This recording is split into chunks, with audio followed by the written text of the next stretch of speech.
How do grocery stores offer such low prices while still earning huge profits? Many rely on strategies they hope customers overlook. Here's a look at some questionable tactics used to keep prices down.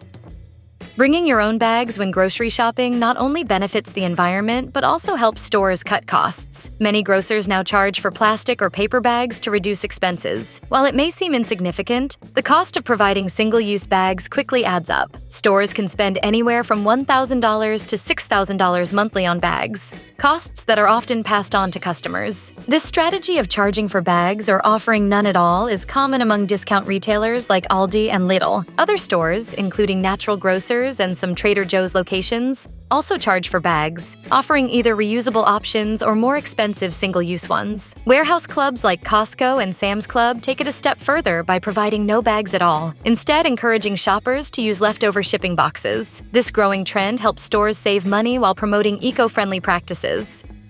Automation in stockrooms can reduce waste and make training more efficient, ultimately helping stores cut costs and offer lower prices. However, this comes at a cost to the customer experience. Fewer staff members are available to assist shoppers, leaving them without help when questions arise. A prime example is self-checkout, which can lead to several issues. Customers scan and bag their own groceries, but if the price doesn't match or the barcode isn't working, the process is interrupted. Produce often requires manual lookup, and age verification can stop the process, leaving shoppers waiting for help. With only a few employees on the floor, assistance can be slow as one worker tries to manage multiple customers at once. Research from CBC's Marketplace found that cashiers are faster and make fewer mistakes than self-checkout kiosks. These delays and frustrations result in slower transactions and greater confusion, highlighting the trade-off between lower prices and personalized service. While automation may save money, it often sacrifices the quality of customer interaction. Because I do believe that these entry-level jobs that are applied in retail will ultimately be automated out of existence. Retailers often attract customers by offering popular items at discounted prices, a strategy known as loss leaders. These items, like milk, eggs, and razors, are sold at a loss to draw shoppers in. Once inside, customers are likely to purchase more of the discounted products or add extra items due to impulse buying. Studies have shown that grocery stores may even place loss leaders like milk and bread in opposite corners, encouraging shoppers to pass by other products, thus increasing the likelihood of additional purchases. While U.S. law restricts widespread loss leader tactics, large chains with deep pockets often find ways to exploit them, pushing smaller grocers out of business who can't sustain such aggressive pricing. Major retailers like Amazon and Walmart have been known for using this strategy on a large scale. Walmart, in particular, faced a lawsuit in the early 1990s over predatory pricing, accused of unfairly undercutting local competitors. However, the Arkansas Supreme Court ruled in favor of Walmart, allowing its low-price strategy to continue, highlighting the challenges smaller stores face in competing against these retail giants. Several large grocery chains have come under fire for treating employees poorly, despite seeing record profits. Workers claim they are overburdened with part-time hours, lack essential benefits, and struggle to access paid leave when they're ill. Many minimum wage earners in grocery stores report living below the poverty line. In 2019, Stop and Shop employees in the Northeast staged protests over reduced benefits, such as the elimination of holiday pay and increased healthcare costs. The store argued these changes were necessary to stay competitive, allowing them to offer lower prices to customers. However, Stop & Shop's parent company still reported $2 billion in profits the year before. When Amazon acquired Whole Foods in 2016, the company shifted its focus to lowering grocery prices, cutting back on the generous benefits Whole Foods once offered. This resulted in layoffs and reductions to healthcare benefits for 1,900 workers within a few years. Despite the price drops on some items, it became clear that the lower costs were being paid for by the workers themselves.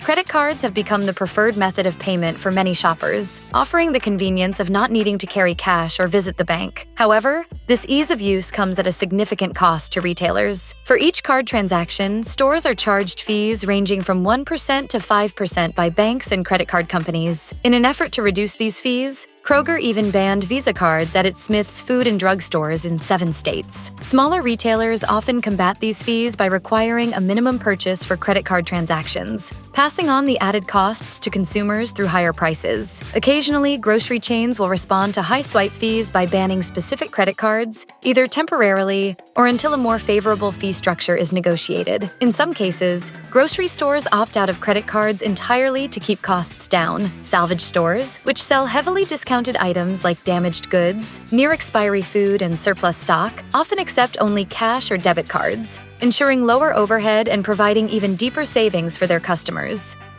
In some discount stores, shoppers take on tasks typically done by employees to keep prices low. For instance, Aldi requires customers to bag their own groceries after checkout, a practice shared by stores like Costco, Sam's Club, and Lidl. This self-bagging policy helps speed up the checkout process by allowing cashiers to focus on handling transactions quickly, rather than spending time bagging items, ultimately improving efficiency and lowering costs for the store. Whoever has the fastest spring rate will win it all! At Aldi, cashiers simply place items directly into the cart, bypassing traditional bagging. While this saves on labor costs, it shifts the responsibility to customers, who now sort through carts and hunt for leftover boxes. This approach cuts employee expenses by making shoppers do the extra work. Can customers really trust that what they're buying is Chilean sea bass? A study by the ocean conservation group Oceana found that mislabeling of fish is common across grocery stores and restaurants in various states. The research revealed that 33% of fish samples from small grocery stores and 30% from larger national chains were mislabeled. Misidentifications were found in seafood samples from cities like New York, Seattle, Miami, and San Francisco. However, grocery stores may not always be fully to blame. It's possible they unknowingly purchase one type of fish while believing it to be another. The confusion can also stem from varying labeling standards between states. The FDA recognizes around 1,700 fish species and offers a guide for retailers, but discrepancies between state and federal regulations can lead to inconsistent naming conventions. With these complexities, shoppers should be cautious when buying fish, especially if the price seems unusually low. In many cases, it may not be what it's labeled as, so being skeptical is wise.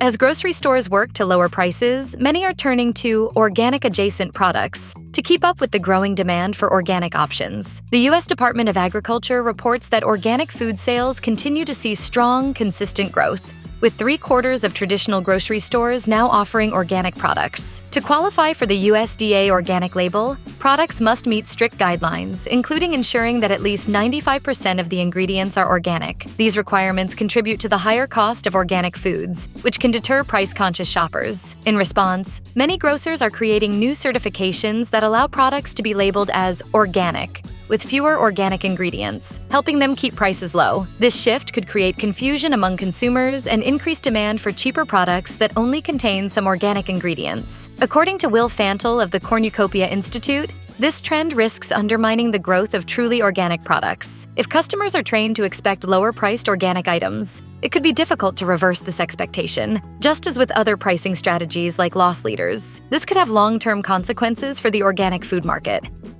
When large supermarkets and big box retailers dominate the market, it creates an uneven power dynamic between suppliers and retailers. Stores like Walmart leverage their vast buying power to pressure suppliers into accepting rock-bottom prices, or risk being cut out entirely. While this strategy lowers prices for consumers, it often has negative effects on producers, leading to factory layoffs, changes in manufacturing practices, and the relocation of jobs overseas to take advantage of cheaper labor. These chain stores, in their race to offer the lowest prices, often pay farmers and producers far below the actual cost of production. As a result, many farmers struggle to make a profit, and workers who endure long and exhausting hours are paid meager wages, leaving them on the edge of poverty. This pressure from grocery chains to maintain unsustainable pricing reverberates through the entire supply chain. Consumers may benefit from lower prices, but they are often unaware that these savings come at the expense of suppliers, workers, and the true cost of food production.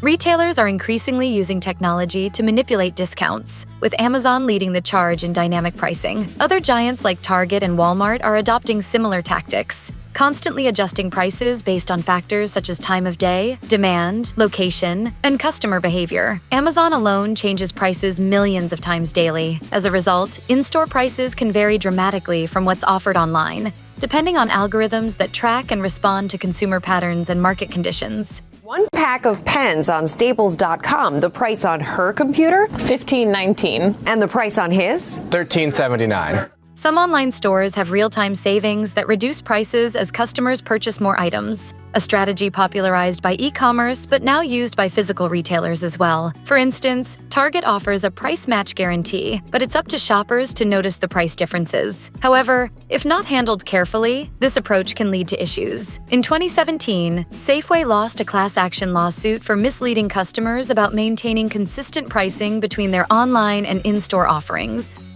Some grocery stores are cutting costs in clever ways, including adjusting their hours. While some stores stay open 24/7, others like Aldi limit hours to reduce expenses. By closing earlier, often around 7, 8, or 9 p.m., Aldi saves on labor and operational costs. Although it might seem like a small change, reducing hours significantly cuts staffing and utility expenses. This strategy, though inconvenient for late-night shoppers, is part of a broader trend in budget grocery stores. These cost-saving measures have allowed Aldi to operate with roughly half the overhead of larger retailers, making it a leader in budget-friendly grocery shopping. Wholesale pricing has become a popular retail trend in recent years, with many grocery stores offering better discounts to shoppers who pay for memberships. Essentially, customers pay for the privilege of saving money. Bulk retailers like Costco and Sam's Club have long used this membership model. Costco charges $65 or more annually for a membership, while Sam's Club offers two options: a basic membership for $50 and a premium membership for $110, which grants access to exclusive discounts. Newer online-only platforms, such as Thrive Market, are also adopting the wholesale model for healthier foods. To shop on Thrive Market and access their discounted organic products, shoppers must pay an annual fee of $60 or a monthly fee of $12. Whole Foods, now owned by Amazon, offers additional discounts to Prime members. While shoppers don't need a membership to shop at Whole Foods, they must be Prime members to enjoy the extra savings. But do customers truly save money by paying these membership fees? It depends on how much they buy and save each year. Ultimately, grocery chains charging these fees hope customers will become so accustomed to the discounts that the initial cost of membership fades from memory, and for many it does. Some budget grocery stores focus on stocking high-turnover items to minimize overhead costs. For example, Aldi offers around 1,400 products, while Lidl stocks roughly 4,000. Mid-sized chains like Trader Joe's also carry around 4,000 items, and Dollar General has between 10,000 and 12,000. In contrast, traditional supermarkets carry upwards of 40,000 products, and Walmart offers around 100,000. The limited selection helps grocery stores reduce costs, which can translate into lower prices for customers. However, this strategy comes with downsides, such as fewer choices for shoppers. If someone is loyal to a particular brand or needs a less common product, they may need to visit multiple stores. These extra trips can add up in terms of both time and fuel costs. Ultimately, while customers might save on low prices, it's often the grocery chains that benefit most from this streamlined approach.